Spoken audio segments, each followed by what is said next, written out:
السلام علیکم ناظرین، غلام رسول چینل کی طرف سے آپ سے بات کرنے کے لیے آئی ہوں۔ کچھ احادیث ہیں جو آپ سے شیئر کرنا چاہ رہی ہوں۔ یہ تھوڑی سی کلیکشن ہے میرے پاس، تو آپ اس کو ضرور غور سے دیکھیے گا اور پڑھیے گا۔ حدیث نبوی صلی اللہ علیہ وآلہ وسلم ہے کہ بے شک قیامت کے دن درجہ اور مرتبہ کے لحاظ سے سب سے برا وہ آدمی ہوگا جس کے شر سے بچنے کے لیے لوگ اس سے کنارہ کشی کر لیں۔ رسول اللہ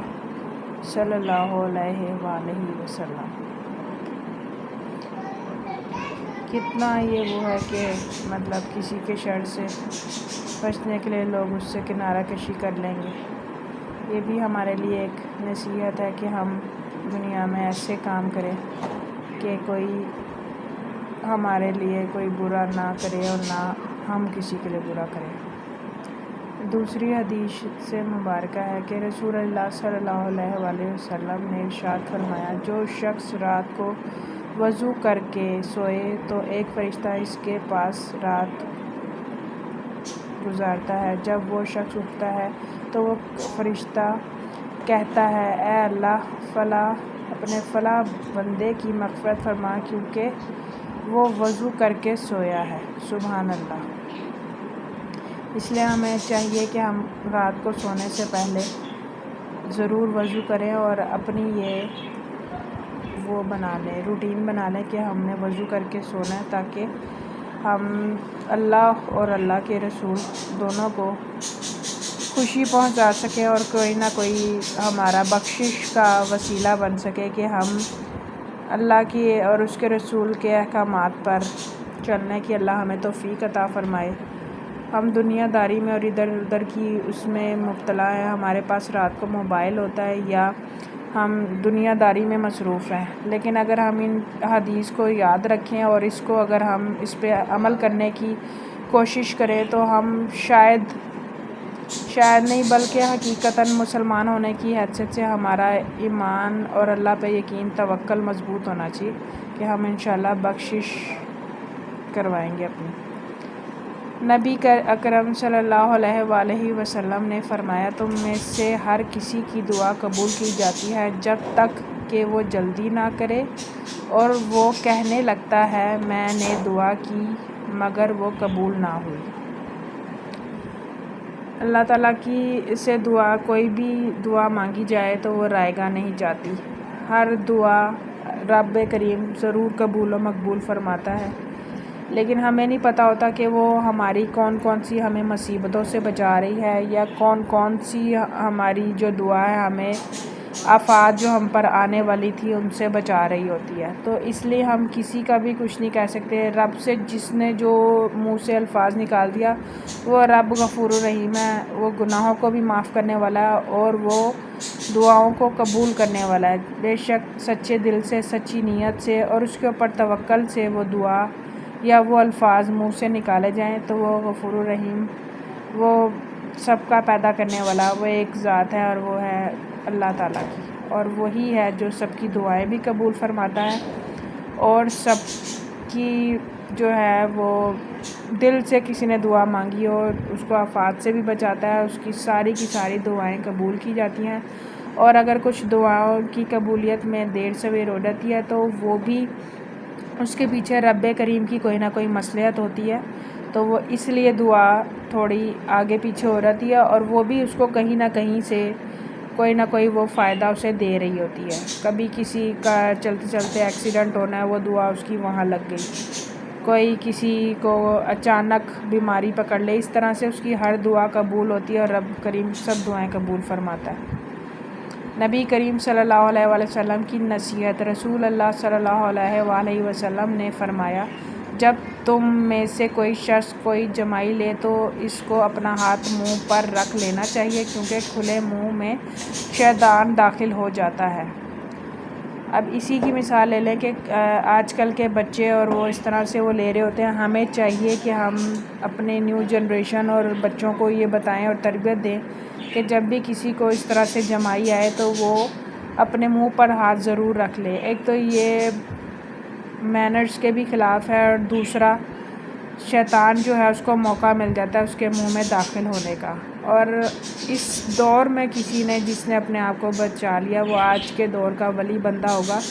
کیونکہ یہ جس طرح کا مشکل ترین دور جا رہا ہے ہر لحاظ سے، تو اللہ تعالیٰ ہم سب کی مشکلات دور کرے اور ہمیں دنیا میں آسانیاں دے اور آخرت میں بھی آسانیاں دے، ہمیں اچھے اعمال کرنے کی توفیق عطا فرمائے اور آگے سے آگے اس کو فارورڈ کرنے کی اور بتانے کی توفیق عطا فرمائے۔ حضرت عبداللہ بن عباس رضی اللہ عنہ کہتے ہیں کہ نبی اکرم صلی اللہ علیہ وآلہ وسلم نے فرمایا، تمہارے لیے یہی گناہ کافی ہے کہ تم ہمیشہ جھگڑتے رہو۔ اب یہاں پر بھی یہی ہے کہ ہمیں اگر کوئی کسی کے درمیان کوئی جھگڑے ہیں تو وہ سلجھا دینے چاہیے۔ دو بندوں کے درمیان جھگڑا ہے وہ بھی سلجھانا بہت افضل اور بہت جو ہے وہ بابرکت سمجھا گیا ہے کہ اللہ تعالیٰ اس بندے سے بہت خوش ہوتا ہے جو آپس کا جھگڑا سلجھا دے۔ یہ صدقہ جاریہ بھی ہے، اس سے اس کی دعا بھی قبول ہوگی، اس طرح اس کے درجات بھی بلند ہوں گے۔ اس کا کوئی ایک فائدہ نہیں ہے، اس کا بہت سے فائدے ہیں کہ اور وہی لوگ اگر اس چیز کو نہ سمجھیں اور آپس میں جھگڑتے رہیں فضول باتوں میں، اور ایک دوسرے کی جو آج کل چل رہا ہے کہ ٹانگیں کھینچتے رہیں، ایک دوسرے کو برا بھلا کہیں، میں اس سے افضل ہوں وہ میرے سے کم تر ہے، اس طرح کی اگر ہم باتوں میں دنیائی باتوں میں اگر ہم پڑے رہیں تو ہم اپنی آخرت کو بھی برباد کریں، اور دنیا میں تو ہم ہیں ہی برباد، جھگڑیں لڑیں، لیکن ہماری آخرت بھی بہت خراب ہونے جا رہی ہے۔ اس لیے ہم سب کو چاہیے کہ اپنے بچوں کی اور اپنی جو اندر اس طرح کی چیزیں آج سے بھی ہم سچے دل سے توبہ کر لیں گے تو اللہ تعالیٰ غفور الرحیم ہے اور معاف کرنے والا ہے۔ وہ 70 ماؤں سے زیادہ اپنے بندے سے پیار کرتا ہے، تو ہمیں کیوں نہیں چاہیے کہ ہم اپنے پروردگار کو خوش کریں۔ شاید ہماری کوئی اس طرح کی ہوئی چھوٹی سے چھوٹی نیکی یا کوئی ایسی بات جو ہمارے منہ سے نکل جائے اور ہمارا رب ہمیں بخش دے، اس سے بڑی ایک مسلمان کے لیے خوشی کی اور وہ کوئی بات نہیں۔ اللہ تعالیٰ ہم سب کو نیکی کی توفیق دے اور ہم سب کو جو ہے وہ یہ توفیق دے کہ ہم آگے سے آگے لوگوں کو بتائیں، تاکہ اس جو ان باتوں سے جو بیچارے محروم رہ چکے ہیں ان کی محرومیاں دور ہوں اور ان کو بتایا جائے، کیونکہ آج کل کے بیزی دور میں جو ہے ایک دوسرے کو صحیح طرح سے کوئی کمیونیکیشن گیپ بہت زیادہ ہو گئے ہیں بچوں اور والدین کے درمیان، تو بہت سی ایسی باتیں چیزیں ہیں جو ایک دوسرے تک نہیں پہنچتی ہیں، اور یہی وجوہات ہیں۔ ہم جب آپس کی ہی سی چیزوں میں نہیں آ رہے ہیں تو آگے تو دین کی باتیں اور دوسری باتیں تو بہت دور جاتی جا رہی ہیں، لیکن ہمیں ہر وقت اپنے ساتھ اللہ کا کلام، اللہ کی باتیں اور اللہ تعالیٰ اور حضور پاک کی بتائے ہوئے اس پر ہمیں ان کی پیروی کرنی چاہیے، کیونکہ ہم ان کی امت میں سے ہیں اور ہمیں ان کے ہر جو ہے اس احکام کو پورا کرنا چاہیے، اور سب کو اللہ توفیق دے۔ قیامت کے دن جہنمیوں کا بھلا دیا جانا۔ آج ہم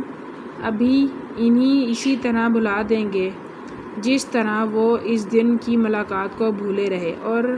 ہماری آیتوں کا انکار کرتے رہے۔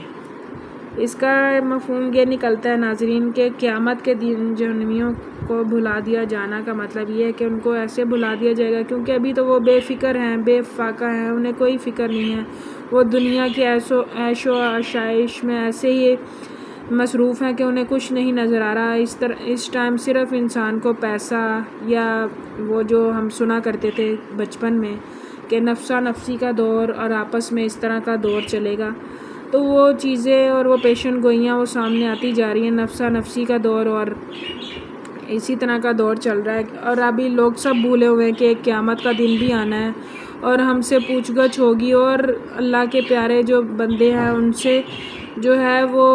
وہ تو اس دن بے خطر خوف وہ ہوں گے، لیکن جو اب آج کل دنیا کی رنگینیوں میں مصروف ہیں، دنیا کے وہ اس میں کہ جو ہم کر رہے ہیں وہ صحیح ہے، اور جو اس طرح کے معاملات ہیں ہم سب گناہ گار ہیں، اللہ تعالیٰ ہم سب کو نیکی کی ہدایت دے، نیکی کی توفیق دے، تو اللہ تعالیٰ ہم سب کو اس جہنم کی آگ سے اور ان سے بچائے۔ رسول اللہ صلی اللہ علیہ وآلہ وسلم اس شخص کے لیے ہلاکت ہے جو بات کرتے وقت جھوٹ بولتا ہے تاکہ وہ اس کے ذریعے لوگوں کو ہنسائے، تو اس کے لیے ہلاکت ہے، اس کے لیے ہلاکت ہے۔ یہ 2 دفعہ کہا گیا ہے کہ جھوٹ بولنا اور جھوٹ بولتے بولتے دوسروں کو ہنسانا، کہ شاید وہ دوسرا اس چیز پر اس سے خوش رہے گا یا اطمینان میں آ جائے گا یا اس کی بات سے اس کے اوپر کوئی افیکٹ پڑے گا۔ لیکن اس کا برعکس اگر دیکھا جائے تو جھوٹ بولنا اسلام میں جائز نہیں ہے اور نہ ہمیں اس کی کوئی کہیں تلقین کی گئی ہے، اس لیے ہمیں جو ہے جھوٹ بولنے سے گریز کرنا چاہیے۔ جب پہلے ہم خود نہیں جھوٹ بولیں گے تو ہم آگے اپنے بچوں کو بھی یہی کہیں گے کہ وہ جھوٹ مت بولیں، اور اسی طرح آگے سے آگے یہ معاملات چلتے رہتے ہیں۔ اور جھوٹ بولنا جو ہے وہ سخت گناہ ہے، سچ برحق ہے، اور سچ ہمیشہ جو انسان سچ بولتا ہے تو اس کے لیے بھلائی ہے، اور وہ کبھی بھی دنیا میں اور آخرت میں کبھی بھی وہ ناکام نہیں ہو سکتا، کیونکہ فی الوقت اس کے لیے راستے میں شاید پریشانیاں، مصیبتیں، آفات آئیں گی، لیکن جو سچ ہے وہ ہم